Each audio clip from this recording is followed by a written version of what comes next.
whether my skin color or whatever it might be.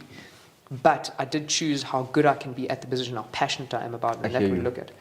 The second part of your question, it's a bit different. We are generally in a conservative country.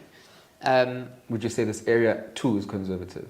Less so than others, but still relatively conservative when you look at other parts of the world. But I've never, gone to a public meeting or, provided a report, and the first thing that someone says is, it's not credible because you're gay, or we don't want to listen to you because you're gay. Having said that, though, when there are tensions in the community, we had protests here 3 or 4 months ago about electricity disconnections. There are nasty people out there. So, I'll get called all sorts of names, but, so does someone who's overweight, or so does someone who is, whatever it might be. So if you considered different for whatever reason that people call you different, you get a slur anyway. You get it anyway. It's just part of life. Yeah. I've never been threatened physically. I've never been, I've never had that. And perhaps maybe that is, that's where my skin color is a privilege, is because generally in South Africa, white LGBT members are less physically assaulted than in black communities. Absolutely. So I've never had that. But even reading comments and reading just social media commentary, you can see that coming out. So I've never been attacked for my sexuality by the white community, publicly at least. But in the black community, it's not about me per se, but about the sexuality in general. And you can see that coming out in some comments. But again, it's not always. It's only a few people, and you know who they are, and you know why they're doing it, because they're trying to discredit the good work that you're doing, and they can't actually fault you for anything else. So what do? Let's turn to your age, sexuality, and skin color. I hear you. What do you think of the perception that the DA is a branch of the ANC? Not at the ANC, actually, of Cyril Ramaphosa. Isn't the argument usually that Cyril Ramaphosa is an agent of the DA? It's usually the other way around. I hear you, yeah. No, I mean, it's people's... I suppose people believe that because on one side you have Cyril Ramaphosa, who is a capitalist. He is a free market person. He believes in an open economy. Well, I suppose he chops and changes, depending on what forum he's talking at. But I think that's probably why people say that. Yeah.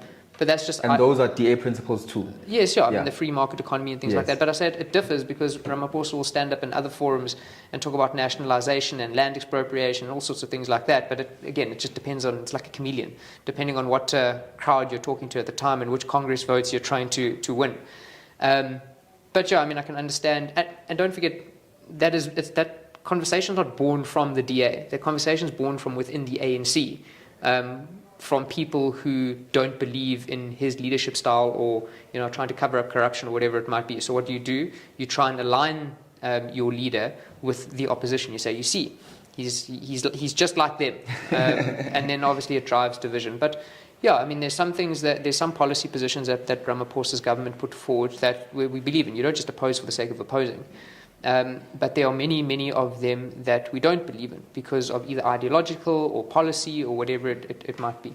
But the very same principles, as you speak about capitalist, free market, as a businessman, are the issues that I'd say many black South Africans are trying to call out and saying that the DA is problematic because they believe in capitalism, further exploitation of black people who are the majority of the labor force. And Cyril Ramaphosa seems to represent that too. So maybe that's why the distinction is difficult to make.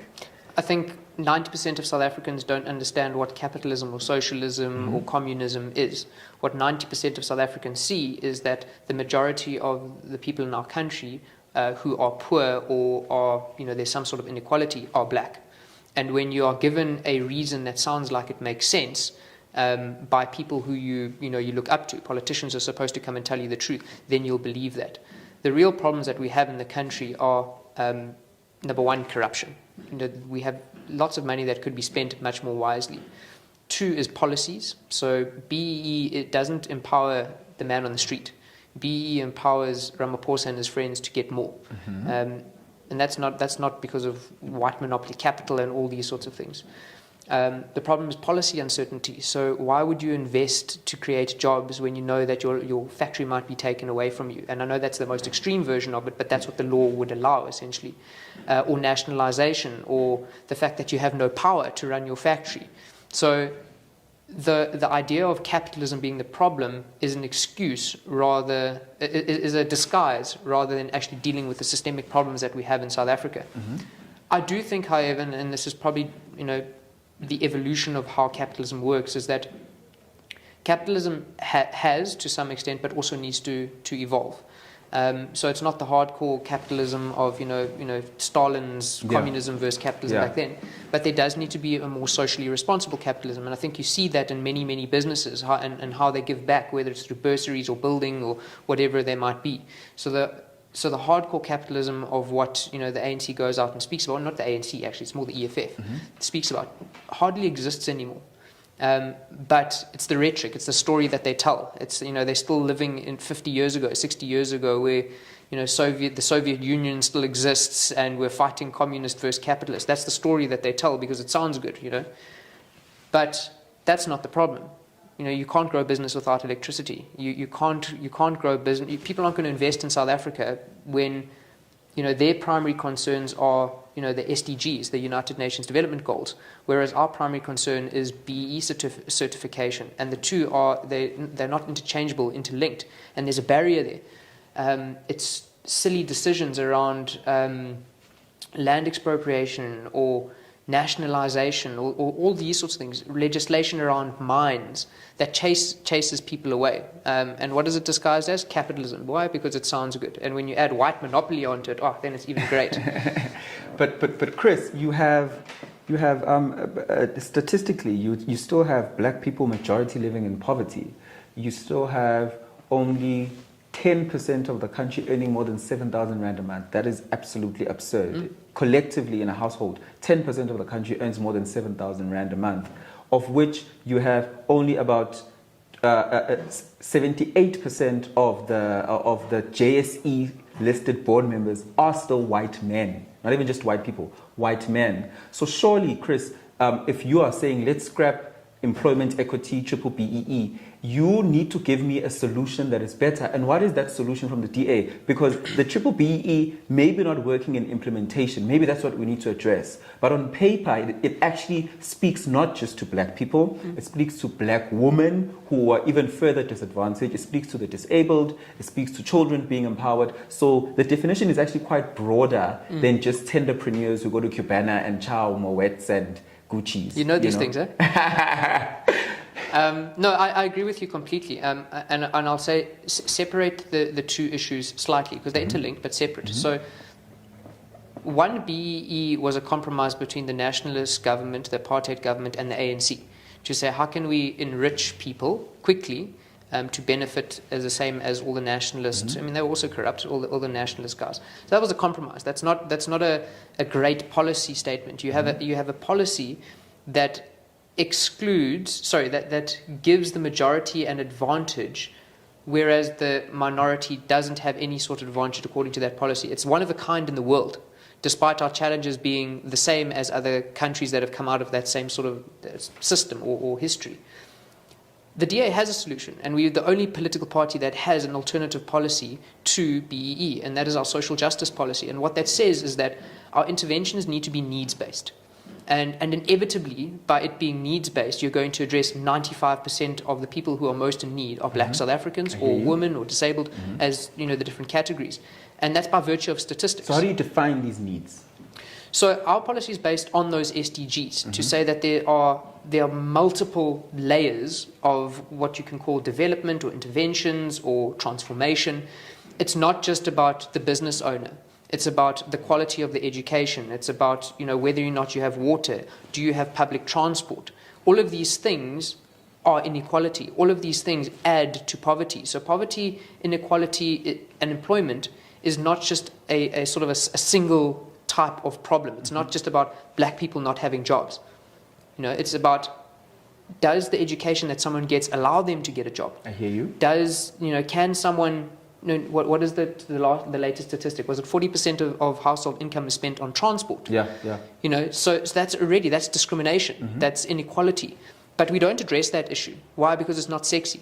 It doesn't talk to a vote-winning strategy. Exactly. Yeah. But that's what the DA says. It says, how can we reward, the 78% of white males in the JSE? When I say reward, how do we incentivize giving back, as opposed to saying, by the fact that you are white, you're already the enemy, and already you're going to get a pushback. So we will never coexist if we think the solution is to just take back from them. Yeah, by force. Because and using how has that policy worked to so take far? back by force. That hasn't worked for the last 27, 28 years. Yeah. So what we're saying is that if you have a needs-based system, number one, you take out any sort of discrimination. So there are poor white people, there are poor Indian people, there are poor coloured people out there. Why should government have a system that discriminates against those people, not all of them, but why should we have a system that discriminates them when they are equally as poor or equally as unequal as someone who has money at the top? If we look at needs, then we address everyone. We're saying that we recognize that 95% of the people who actually need intervention in this country are black South Africans. But what we're also doing is we're not resorting to an arbitrary measure of race-based policies, because that's what it is. So we fought against apartheid to get rid of race-based policies, only to implement a different one that has failed and benefited a few elite. I hear you. And then what do? We blame white monopoly capital, when white monopoly capital is the employer, it is the one doing corporate social investment. I mean, it's not clean and it's not perfect. I mean, there's lots of things that we need to fix there. But at the same time, we make an enemy of the people that we should be saying, well, listen, you've got more power to go and fix a school, or you could fix a road, or invest in whatever it might be, healthcare. But we've made you the enemy simply by the fact that your skin color is white, as opposed to saying, how can we help those in need? And if you want to look at how that model is being implemented, you look at the Western Cape. You look at DA governments where we've been in power for much longer, the Cape Towns and that. And that's not to say that there's not problems in these places. I mean, they're not islands. There's not a wall around them or a sea separating those places. But if you look at the opportunities, and it goes back to the first conversation we had, people often say, but why does Khayelitsha still look like Khayelitsha? If you go to anywhere in the world, there are places and cities for higher income and lower income. You're never going to have an equal income. Yeah. But in Khayelitsha, you have the highest quality healthcare, you have the best quality social services, it's clean, the electricity stays on, there's public transport. What is their bus transport system there? My City, Ria Vias in Joburg. Yeah. So your quality of life, you have higher prospects of getting a job. You have, better access to information through public Wi-Fi. So there's all these opportunities that exist. So there will always be a migratory. There will always be people coming in who are lower income, and people who are lower income who grow in the ladder and move from Khayelitsha to a different place. And that's how it happens. I started off at a not a minimum wage salary. We had a very low salary when I started working, and I stayed with 3 other people in a house, and we shared the rent. And then you get a better job, and you move out of those areas. Yeah.